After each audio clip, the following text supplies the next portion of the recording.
Well, I know we're going to start seeing guys popping on here, and I always like to make sure that we always start on time. And it's straight up 7 o'clock. Billy, I'm going to let you kind of get it rolling. Okay, thanks, Dan. I've known George a long, long time, but there's no one better to introduce him than Coach Mayo. They have a special bonded relationship that goes way, way back. So I'm going to turn it over to Coach. Well, thank you so very much. It's truly an honor and a privilege to introduce my friend, my nice, kind, and godly friend, Mr. Brother George Bass. I met him many decades ago in the 80s, and a name familiar to both of us and to many of you. That's how we bonded, and that was through Grandmama. Larry Johnson. Some of the funniest commercials and ads that actually Mr. Bass, he carried the torch on that as well.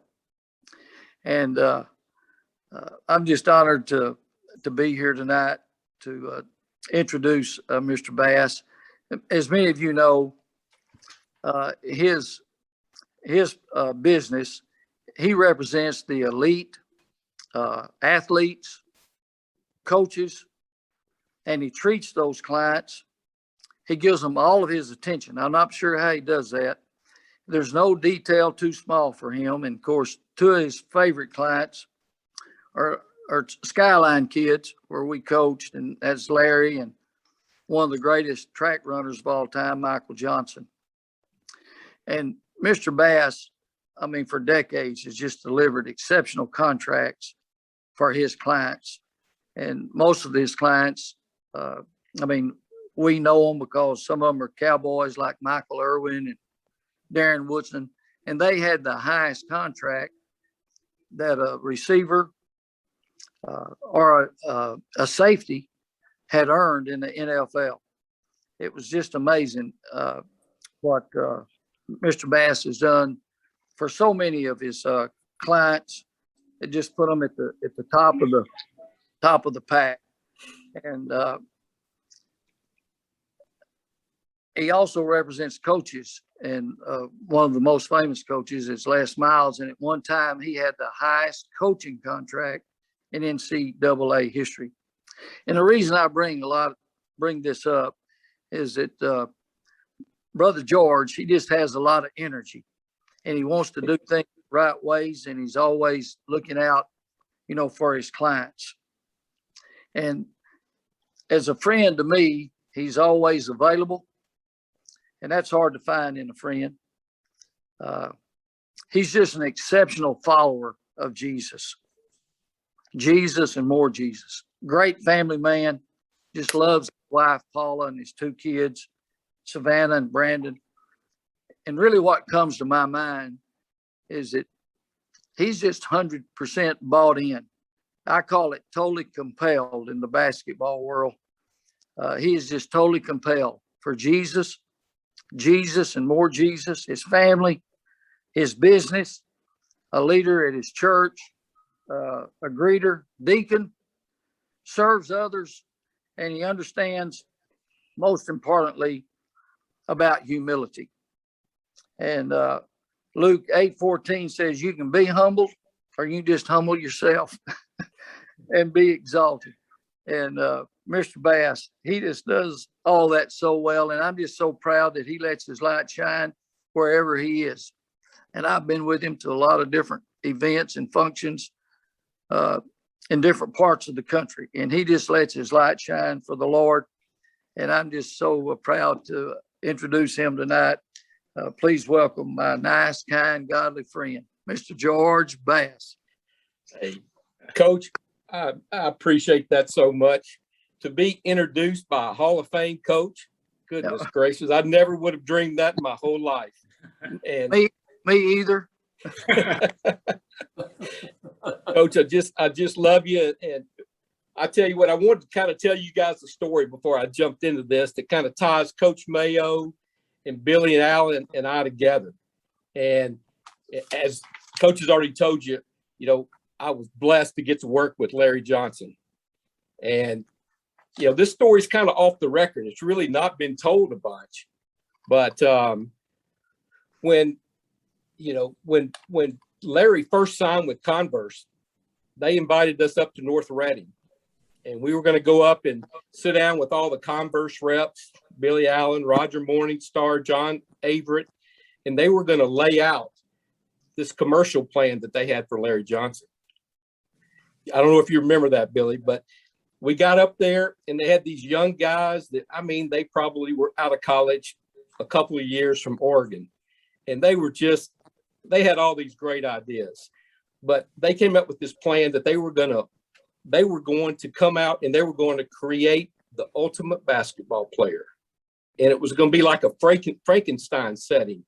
And they were going to have these two doctors doing this big plan, and they were going to create the ultimate basketball player. And the two doctors were going to be Larry Bird and Magic Johnson. And they were going to be over this doctor's table creating this great basketball player. And Larry Bird was going to say, hey, he's going to have to be able to shoot the three like I shoot it. And Magic was like, he's going to have to pass the ball like I pass the ball. And then they said he's going to have to be a power player. And they had all these different lines that they were going to throw out. And then as the commercial progressed, they were going to come up and say, well, what are we going to name him? And they looked at each other, and Larry goes, well, I think they should name him after me. I think we should name him Larry. And Magic says, no, I think they should name him after me. I think they should name him Johnson. So we're going to name him Larry Johnson. And Larry was going to sit up on this table. And that was going to be the big commercial that we had with Converse. And a few months later, the way things work, Magic announced his HIV, testing, and they had to cancel that. They had to cancel that commercial right there. So the second choice we got was Grandmama.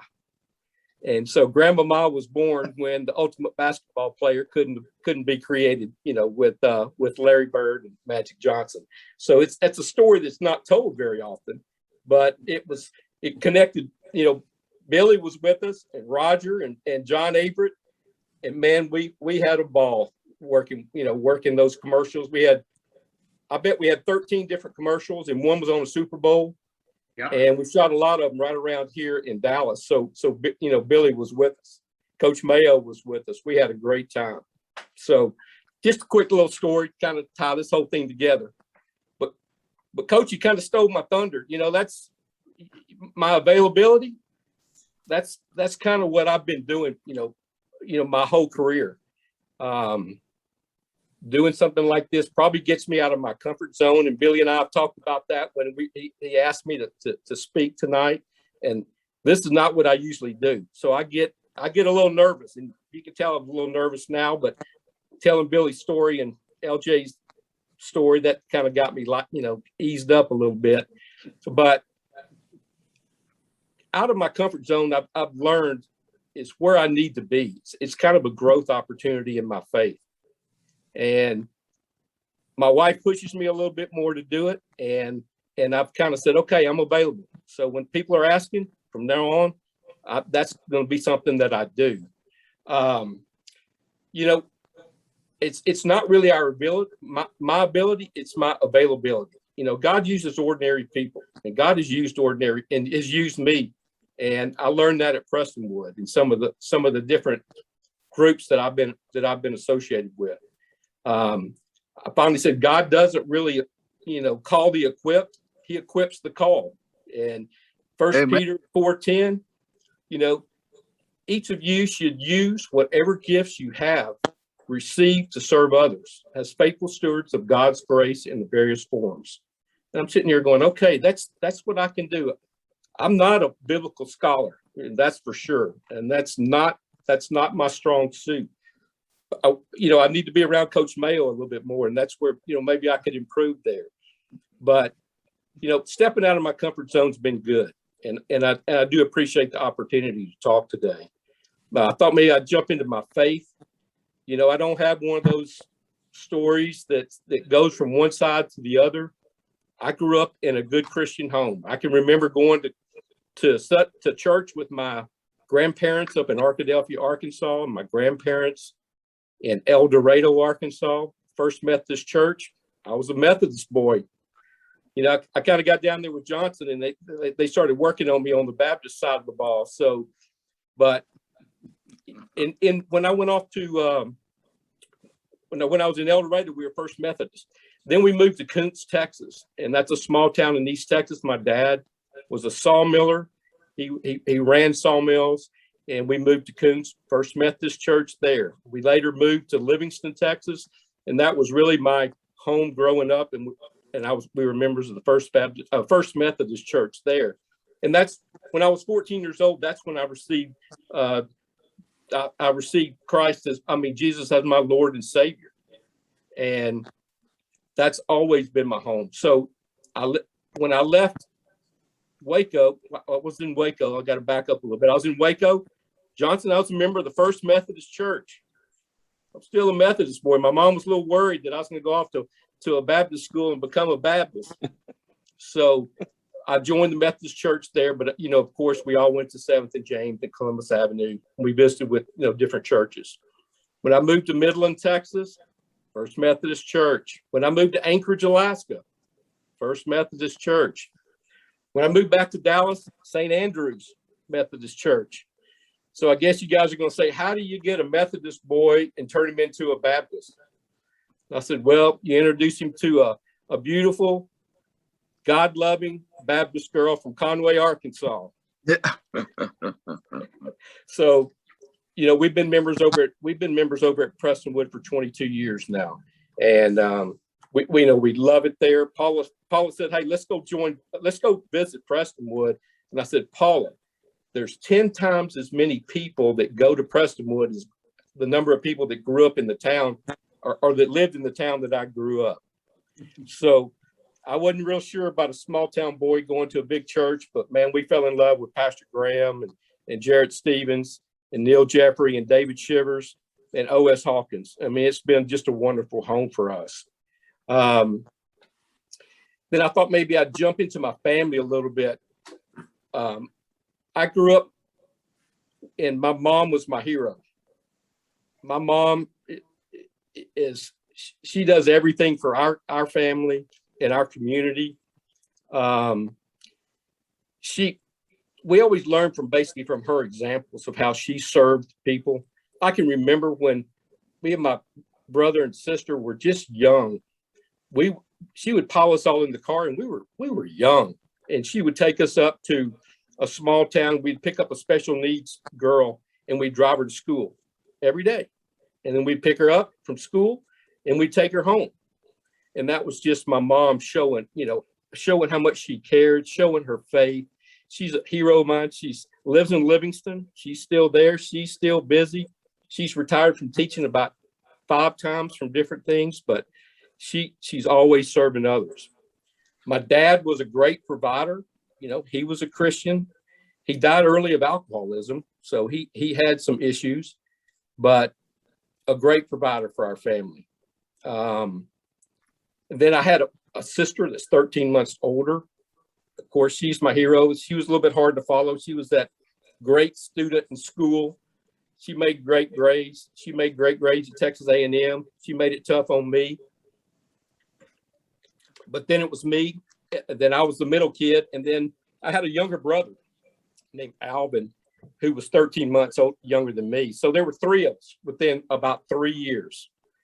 And on July the 6th of 1972, my sister was 14, I was 13, and Alvin was 12.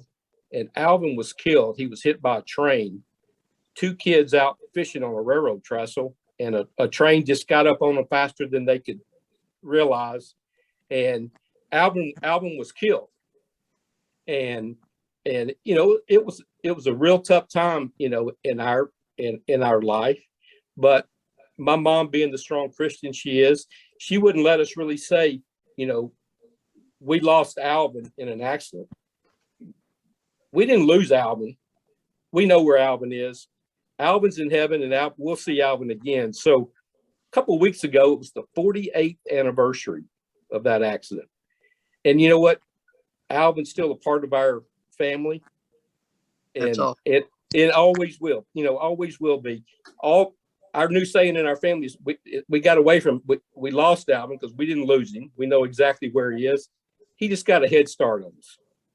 And so, an event like that, it can either drive you away from the Lord or it can get you closer. And it brought us closer. Then my immediate family, I've talked about Paula, Conway, Arkansas girl. So if you know Pastor Graham from our church, he always talks about the Wampus Cats. That's their mascot. My wife's a Wampus cat.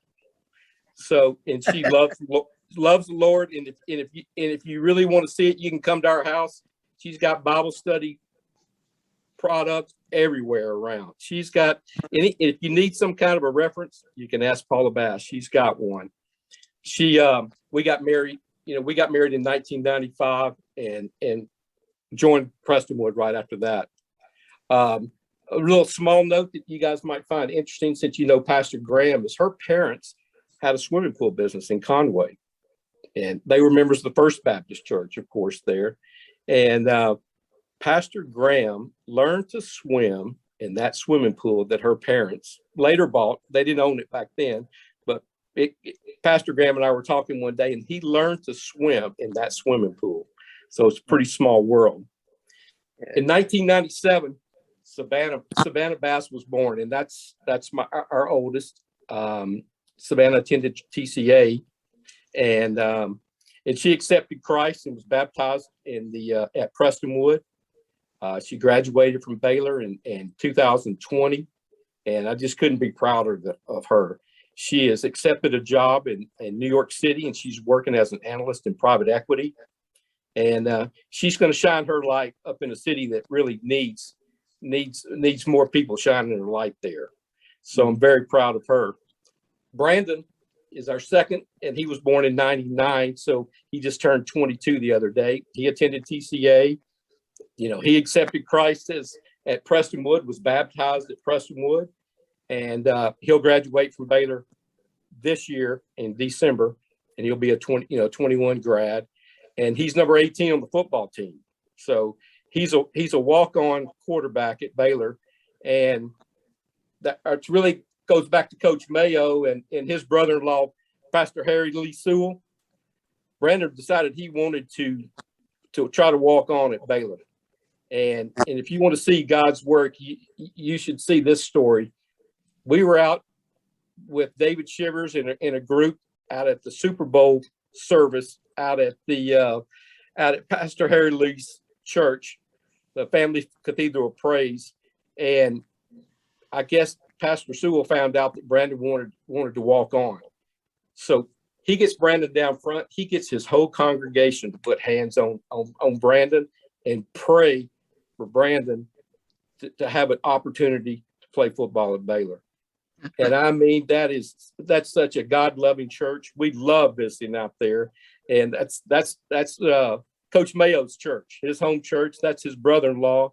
And so that's my home away from home when I'm not at Prestonwood. But they all laid their hands on Brandon, and those prayers were answered. So he'll finish his fourth year this year at Baylor, and then he'll graduate and go to work, here in Dallas. So I jumped to my work. I wanted to kind of tell you a little bit about that. I was going to be a doctor, nothing but a doctor. That's all I ever wanted to be. I didn't want to do anything else. And Coach, if you saw me play basketball, you would say that's probably a great choice for you, because basketball was not going to be in the cards for me. And that's all I wanted to do. So I go to Baylor. I'm accepted there. I go down there, and that's out of my comfort zone again. I'm kind of stepping out of my comfort zone again because I'm a Methodist boy, and I was going down to Waco. I didn't know anybody. I didn't know a soul. So I go down there, and I'm going to be a doctor, and I get there, and I start taking chemistry and biology, and the Lord had a different plan, and chemistry and biology helped me make that decision. I was not going to be a doctor. That was for sure. So I decided I'm going to go to business school, and I start taking some accounting classes, and all of a sudden I'm like, man, that is perfect for me. That fits. My mind works like that. It was a great fit. And I left there and I went into public accounting for 5 years. I worked out in Midland, Texas at Elms Ferris and Company, which was a great place to start. Oil and gas accounting. I sometimes tell the story as I walked out of Baylor and I went to work there and I went to the partner's office and he handed me about 3 files and he said, "Hey, go do these tax returns." And I kind of looked at him and I was like, "Yes, sir." So I walked back to the bullpen and one of the guys looked at me and he says, "What did he tell you?" And he said, "He told me to do these tax returns." He said, "Do you know how to do a tax return?" I said, "I don't know how to do a tax return."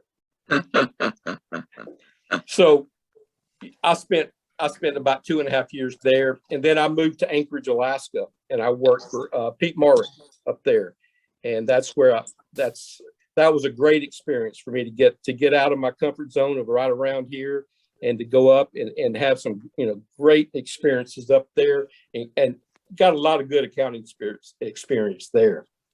So then fast forward, I jumped I moved to Dallas and I went to work for a big real estate guy here. And I ran a bunch of different companies. I was his controller first. And they had this little sports business on the side and it kept losing money. So one day I was having meetings with him and I was like, "Hey, you got to do this and this, and sports needs X number of dollars."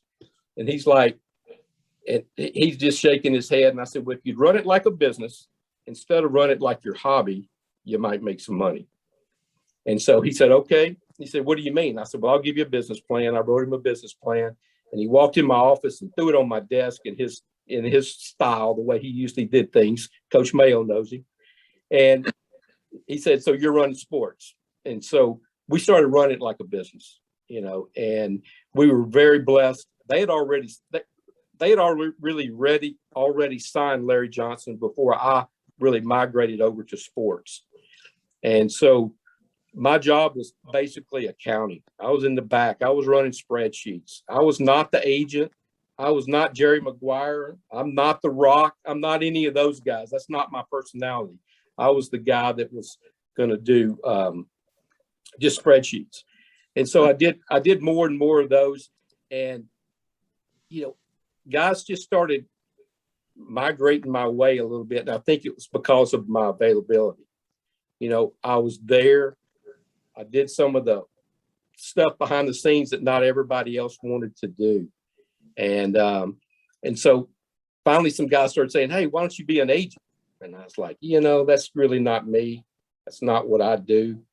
And finally LJ said, "G," like he calls me G, "you're my guy." And I was like, "Okay." So I go get certified and I signed Corey Alexander, a great player out of Virginia, great young man, and just a perfect first client for me personally, that besides I was already working on Larry, but he got drafted by the San Antonio Spurs. So I go down to do my first contract and guess who the general manager is of the San Antonio Spurs? None other than Greg Popovich. He's not coaching. He's the general manager. And he's having a ball with me, wearing me out. And it was a great experience. And we've been great friends since then. But he said, "Hey, I was going to make you earn." I knew that was your first client. I was going to make you earn it. So that was my first client on my own. So, I started evolving as an agent. And in this world, when you're a believer and you're a Christian, you're not going to get an opportunity to sign all these guys because there's things that I just wasn't going to do. If I needed to go out to a club with these guys and hang out with them, I'm sorry, guys, I'm not your guy. If it was going to take, I had to pay you some money in college, guys, I'm not your guy. That's just not going to be me. And so the pool of players that I'm going to be able to sign starts getting smaller and smaller. but it's amazing how God blesses you with just wonderful clients, just wonderful clients. You know, right after LJ, we actually did a pretty good sizable deal for Larry. And it was like one of the biggest deals ever in the history of sports for a while. And, you know, God blessed us with that contract, and God blessed us with Larry Johnson. I mean, he's still one of the best basketball players I think that's ever taken the court. And if you don't believe it, go back and watch some of those games and him in college. And Coach Mayo's seen them all in place. There's nobody like Larry Johnson. But on the heels of Larry came Michael Irvin. And I know everybody's seen all the stories of Michael Irvin. Michael Irvin loves the Lord. And Michael Irvin was a great client for me and won 3 Super Bowls. He was in the Ring of Honor. He's Hall of Fame. You know, I love Michael Irvin. I always say he's one of my most favorite and least favorite clients in the same guy, because some of the things he did sometimes were my least favorite things to see him do. But most of the time, he was one of my most favorite clients. And followed Michael was Darren Woodson. And you're not going to find a finer Christian leader than Darren Woodson. Darren office with us here forever, and just another great Cowboy. He's gonna.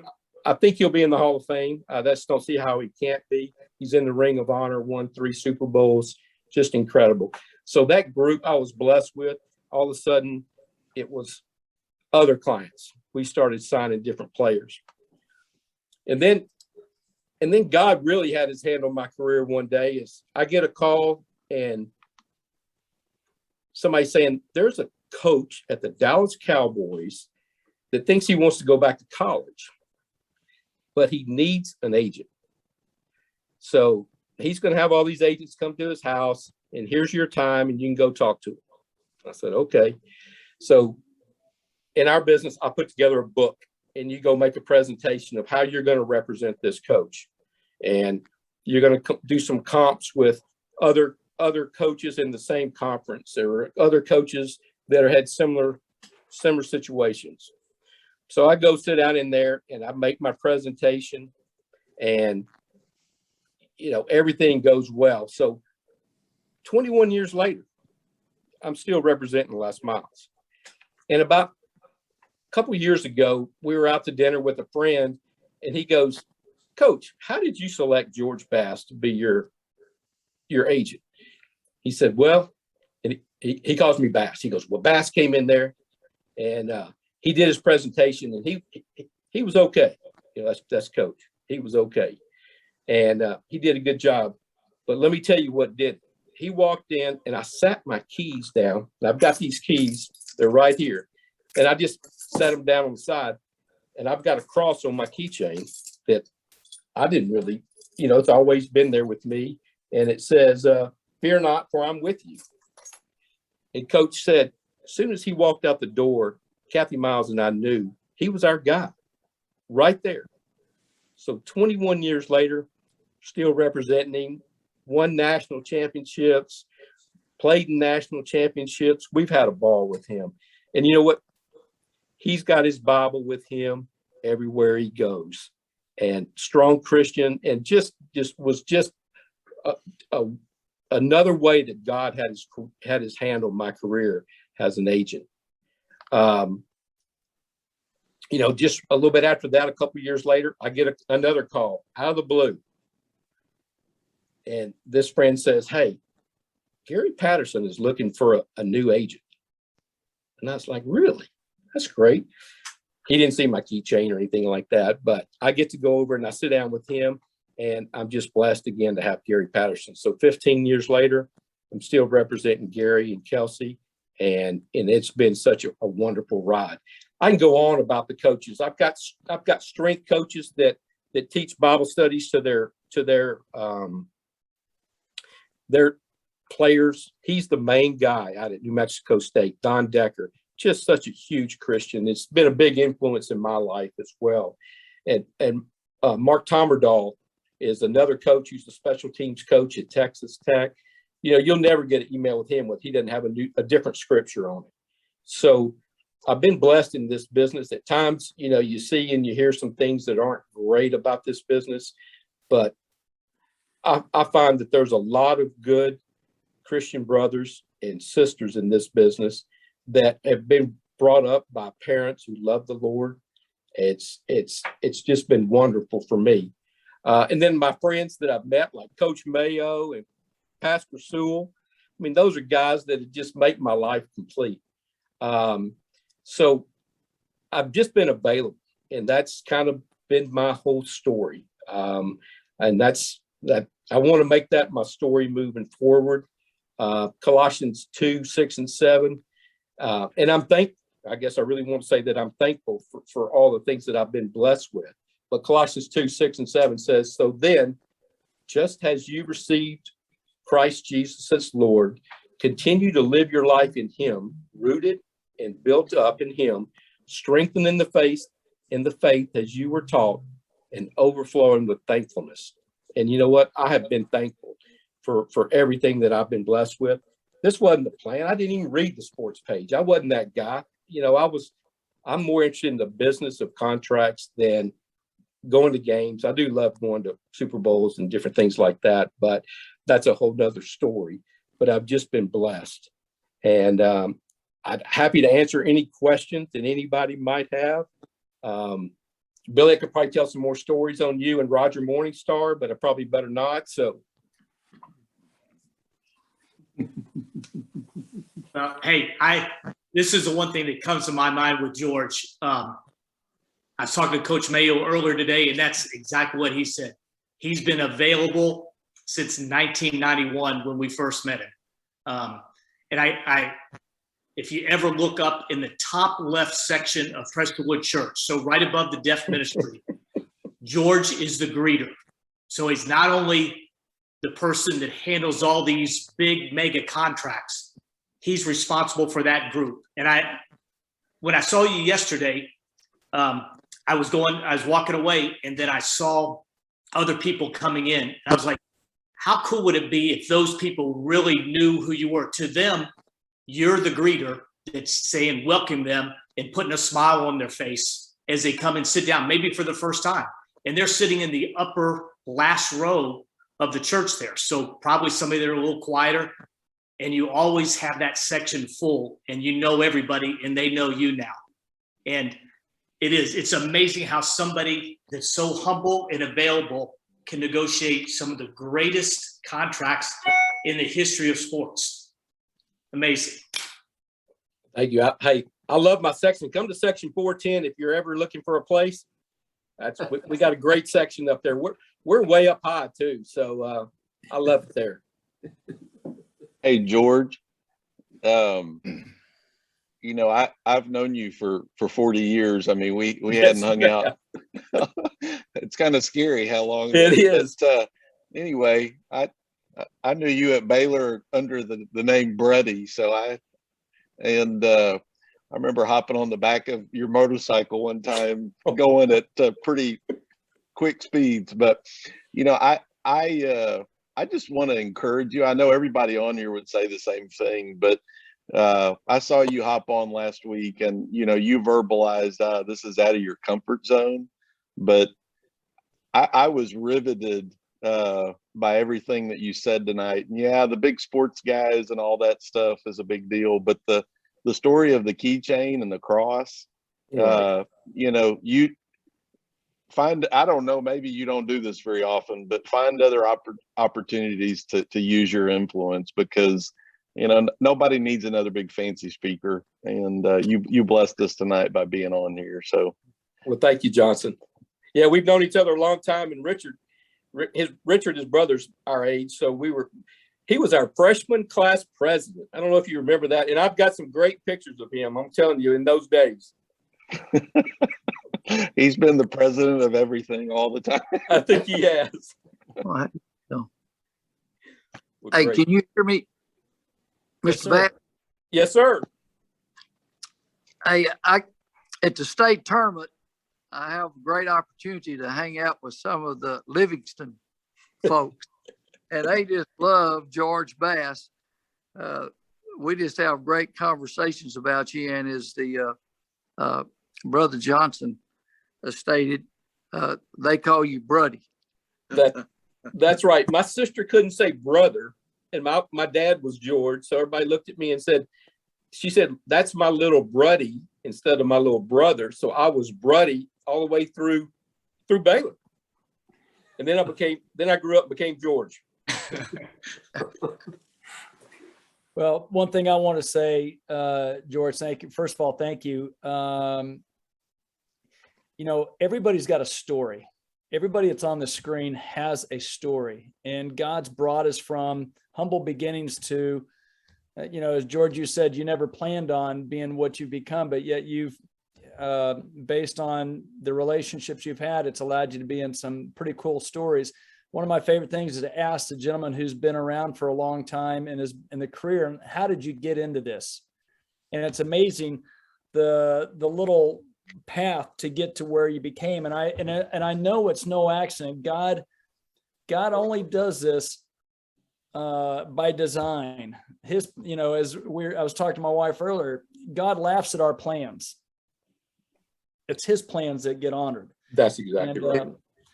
So I appreciate that. The one thing I didn't hear you say is that you represented Gary Patterson at the same time as probably as Art Briles. Could you have ever represented both guys at the same time? I absolutely. I know Art a little bit just by being on the phone with him and some of the contacts at Baylor, but absolutely, there's no doubt. We'll get those guys to be friends before it's over with. That's right. Well, anybody else have any questions for Dr. Bass? Yeah. Hey, Mr. Bass, can you hear me? Yes, sir. Name a couple of things that you would attribute not only your business success, and you've already talked about some of them, but your family success and following Jesus. Well, Coach, you know what? It all starts and ends with Jesus at our house. And you know what? My wife, Paula, let me tell you, it all starts and stops with her. Our wives are sometimes our better halves, and she's, let me tell you, she's our compass in our house. Sometimes if I say something or she hears me on the phone with somebody, I will get an earful, and it's wonderful. You know what? But I do go back to my mom and to my sister.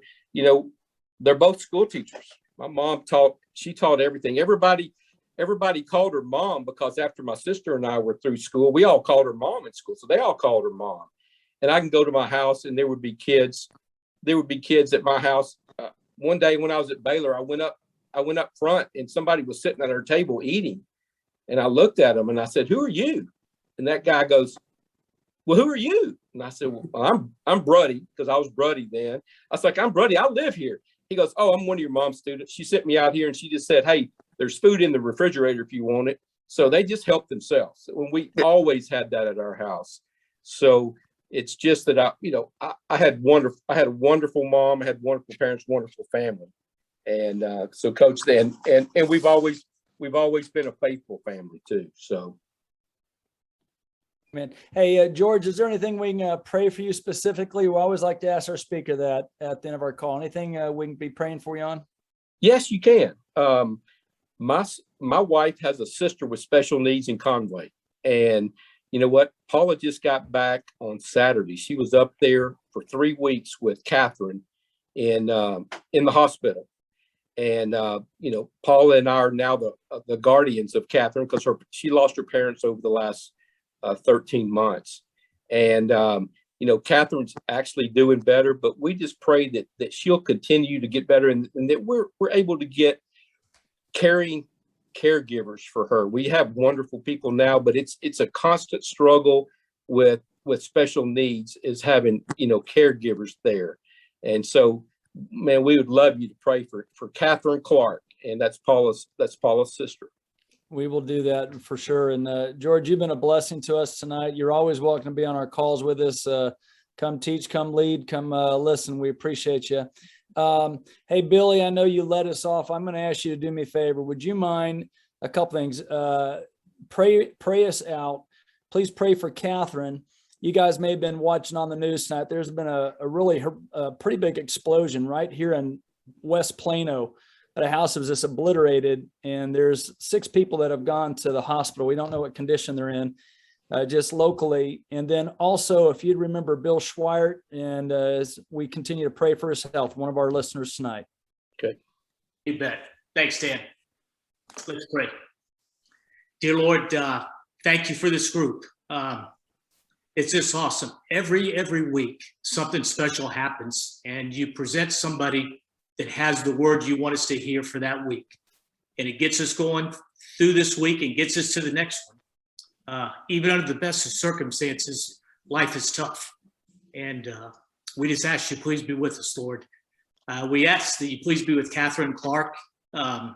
She's got a wonderful sister. Her brother-in-law is awesome, and she needs your help. She needs our help, and we're going to pray for her. We're going to ask for the best care she can get, and that she can stay as healthy as possible.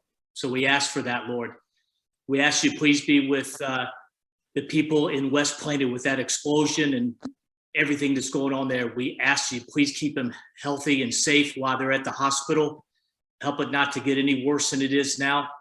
And we ask you, please watch over their families as well, Lord. And Lord, we ask you, please be with Brother Bill as he's battled through chemo treatment number 48. And he's on here tonight, and he's an encouragement to all of us. Week after week, he's there. And I just want to thank you again for this group. George Bass, been a wonderful friend, delivered an awesome message. I see my buddy Guy Ganzert on here, means so much to my family and my dad's health and everything. Coach Mayo, grateful for him. I got to talk to him today, and I felt like I got an earlier sermon in the afternoon. And it just means a lot, Lord. We want to keep this group going. We ask you, please be with George's entire family, Paula Bass, Savannah, and Brandon, and George's mom. Keep her going strong. And again, I can't thank you enough for what you've done for us and having George present a wonderful, wonderful message tonight. We ask all this in your precious and holy name. Amen.